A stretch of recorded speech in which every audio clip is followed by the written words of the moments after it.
Welcome to Kyoto, a city known to be the living heart and soul of Japan.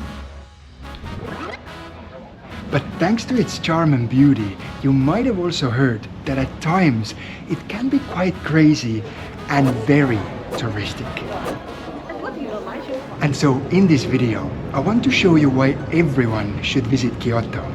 I'll teach you how to avoid the biggest mistakes that most tourists make here, and also share information that will make you appreciate this city even more. So let's begin. And as the first thing, we should talk about a few interesting facts about this incredible town. Kyoto is located in a central part of Japan, and for more than a millennia it used to be the capital of this country. Currently it has a population of about 1.5 million, which might not seem like a lot if we compare it to Japan's capital Tokyo with nearly 37 million. But there is a catch. You see, each year more than 70 million visitors come here to see this city. Just imagine 50 times more visitors come here each year than there are locals. So to avoid the crowds and still enjoy the incredible sights that Kyoto offers, you should start your adventure here quite early. Oh, good morning, my friends.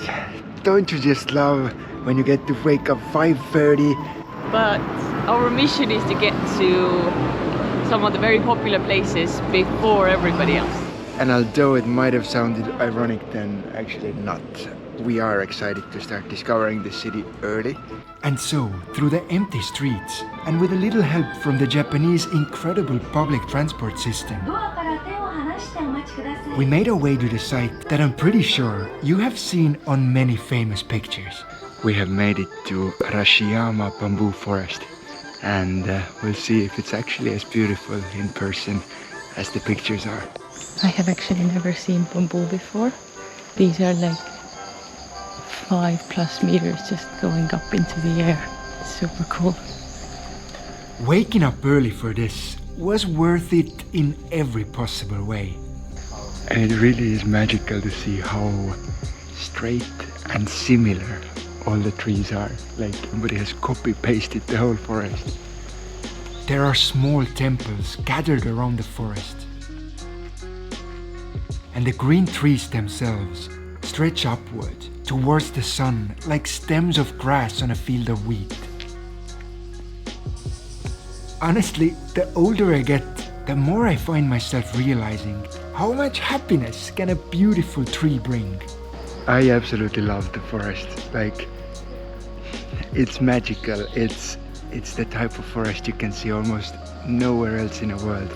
Just remember that a whole feeling of this place can be much more similar to Tokyo's main streets if you happen to be here at the busy times of the day. And the same goes about Kyoto's most famous site, but we will talk more about those famous orange gates later, as now it was time to immerse ourselves fully to what makes this city so special. And don't get me wrong, of course Kyoto also has a modern center with hundreds of arcades and game rooms, big busy highways, and dozens of giant shopping centers. But those things are not the reason why millions of tourists want to come here each year. Who comes to a foreign country to see H&M? And so instead we made our way to two incredible places where humans live side by side with wild animals. One of them was just a short walk away from the bamboo forest. Your trip to Japan is not complete unless you see the Japanese macaques. The other, about 1 hour train ride outside of the city. Without joking, there's literally thousands of them here. But trust me, both the monkey park in Kyoto and the deer forest near Nara are places that everyone should experience. For ages, people and animals here have lived in harmony. And a history of those deers here is also quite interesting. 1,250 years ago, it is said that one of the goats moved here to the Nara region from north of Tokyo, and since then deer are held sacred here because it is said that he traveled on a white deer. So yeah, more than 1,000 years now, it's been a crime to disturb and kill deer here. It's amazing to see those animals thriving in such environments. And I guess both me and Liisu sort of found our spirit animals here. One of us was stunned to see the elegant and respectful deer. I gave it to the one that was bowing to me, the polite one. The other was filled with joy when he saw their funny butts and saw himself in the eyes of those monkeys. You can see the curiosity in their eyes, how they're looking at things on the ground, how they're thinking. It's amazing how such locations make you forget that you're actually in a big city. And to witness how the animals have learned new skills like bowing to trick us into feeding them was simply just fascinating. And around the parks here you can see little booths where old ladies are selling those biscuits. Cookies! Cookies! Oh! You attacked me! You attacked me! You're aggressive! You're aggressive! Okay, he beat me. He really did fight me. I wanted to save him from trash, but He beat you? he beat me, yes. However, now it was time to leave the greener parts of the city behind, and so we took to the streets of Kyoto. And here we started to see the heart and soul of the city. A thing that really makes Kyoto stand out for me are the small townhouses. There's many times more of them here than rest of Japan, and there's actually quite an interesting reason for this. You see, during the Second World War, Kyoto was bombed way less compared to the other big cities of Japan, and the reasoning behind it is quite poetic, I would say, because the war minister of USA had spent his honeymoon here, and when it came to the bombing raids, he avoided destroying this city because he just loved it so much. It was one of his favorite cities in the world. You don't bomb what you love, eh? Some of those historic streets can be quite busy at times. It's quite the challenge walking around here. The streets are stunningly beautiful though. I understand why people are taking so many pictures. But honestly, it didn't bother us so much. Because here, in the ancient center of Kyoto, the crowds act as a testament to the glory of this region. Hundreds of souvenir shops, ice cream, restaurants, cafes. The houses here are built in a way they were centuries ago, and even the big name brands are forced to adopt the historic style to be able to operate here. Well, you look at that. Has to be the most beautiful Starbucks I've ever seen. It's simply gorgeous. This is the definition of old Japan. Like the style is completely different than in big cities, and it's absolutely lovely. I love it. Just walking around on those old stone roads is, in my opinion, already worth the trip to Kyoto. Just look at this place.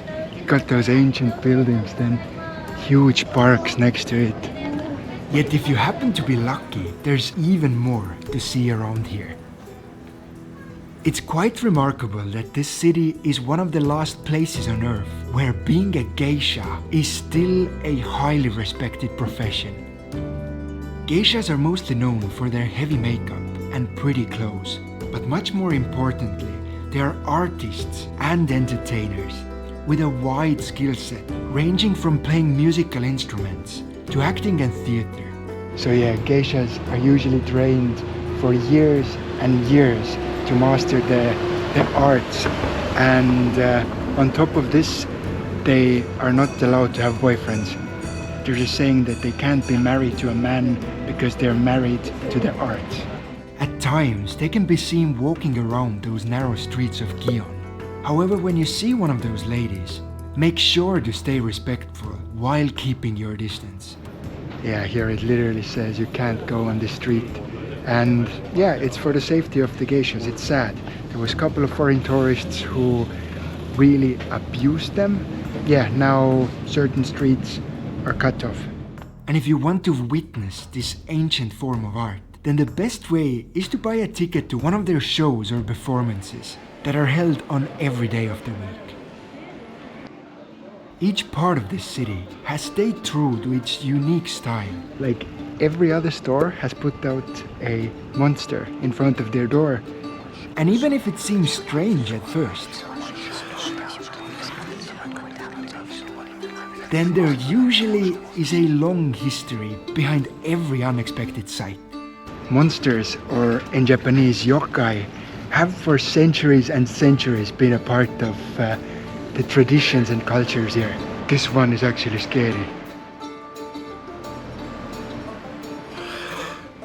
And some believe that part of the reason why they came to be was to sort of motivate kids to do things. Like if you don't clean your room, a monster is gonna come. It's you who is the monster. See, I'm telling you. Yet there is one other aspect that for more than 1,000 years has shaped the style and atmosphere of Kyoto. However, before we talk more about that thing that brings most tourists here, I quickly want to say thank you to each and every one of you who has answered our questionnaire. Your wishes were loud and clear. And so from now on, you can find some of the most trusted and durable travel gear on our website. We have tried and tested each product on the site ourselves, and after 9 years of traveling, I can honestly say that investing in proper gear is the simplest way to eliminate stress and make your travels more enjoyable. But now, let's explore the last part of this city that brings in visitors from all over the world. I think you can leave your wishes and prayers here on a wooden piece and hang them up here. Tens of thousands of hopes, prayers and wishes. That's the literal meaning of when other people's wishes get in your way. You see, wherever you happen to be in Kyoto, it is guaranteed that there is a beautiful temple just a small walk away. This city has how many temples? 1,600. And how many shrines? 800. They are everywhere. Those holy places come in all shapes and sizes. Some are small. Is this self-service? No, this is a temple. Offerings to the gods. I'm sorry, I only saw half of it. I'm sorry. Well, it's definitely not an open buffet, but instead a small temple filled with offerings to the many spirits and gods in Japan's traditional Shinto religion. Others can be big and extravagant. King Kaku G, this Zen Buddhist temple, has stood here for over 600 years now. With golden roofs. The whole second and third floor of this temple is covered with gold leaf, so it's pure gold that makes it, well, golden. And huge dark halls. Smells and sounds inside of the temple are sort of hard to describe. Like, it's all made out of wood, those ancient thick trunks, and the smell, it smells like hundreds of years of burning incense in there. It's heavy and thick, but also sweet and pleasant. And then you get the sound of the singing bowl. People go there, they hit the bowl once. Some put their hands on the bowl, you feel the vibration, but the whole temple is filled with this vibration. It's easy to spend days going from one holy site to another, admiring the glory of those temples and holy sites. But even more impressive than the structures themselves was the atmosphere around them. A mesmerizing mixture of wild nature and ancient tradition. And to best showcase this, let's now head to one of the most visited sites in Japan. This is absolutely mental. We woke up at 4:45 to see some red gates. Again, we found ourselves in an early morning train. By the way, as a small tip, using public transport in Japan is quite easy. Just go to one of those machines, get yourself a thing called an IC card, and after recharging it, you can use all the metros, buses and trains in the major cities of Japan. Anyways, a few minutes before 6, we had made it. Fushimi, Inari, Geisha. It was truly magical being here at such early hour. Hearing the nature slowly waking around us. Look at this beauty. A big beautiful butterfly just sitting on one of the gates. The insects and the birds. And although there was few people here, then still we were able to experience the holiness and tranquility of this shrine complex. Those storied tunnels, they are just super magical. Like the orange colors, the nature around it. I again understand why so many people want to come here. This place is dedicated to a very special spirit. Like the protector saint of this shrine is Kami Inari, which is like the god of agriculture, rice, but also businesses. So to get the blessing from this business god, you make donations and it's the head temple in the whole country for Kami Inari. Oral health, it's a good example that those gates are donated and gifted to this temple and shrine by businesses. And the whole complex is much bigger than we could have ever imagined. There are dozens of temples and shrines located in a forest behind the main gate. I think in the madness of it all, most people forget that it's not an Instagram spot, that it's a temple and a shrine. And it requires at least 3 hours to truly experience this one-of-a-kind location. I actually thought that the pretty spot was only one place, because that's how usually these places are, that there is one specific place. But here the story gates, they just keep on going and keep on going, and there's like actually thousands, and there's actually many very beautiful places. So. Yet to us, it was also a perfect place to capture the character of Kyoto. It's a city that has found balance between modern life and ancient tradition. A region so beautiful that it even warmed the hearts of its enemies. And yes, thanks to this glory, it can be a little crazy at times. But then again, if you plan your journey cleverly, then Kyoto really is the only city you need to see to understand the heart and soul of Japan. Friends, thank you so much for watching, and make sure to check out the web page listed in the description of this video.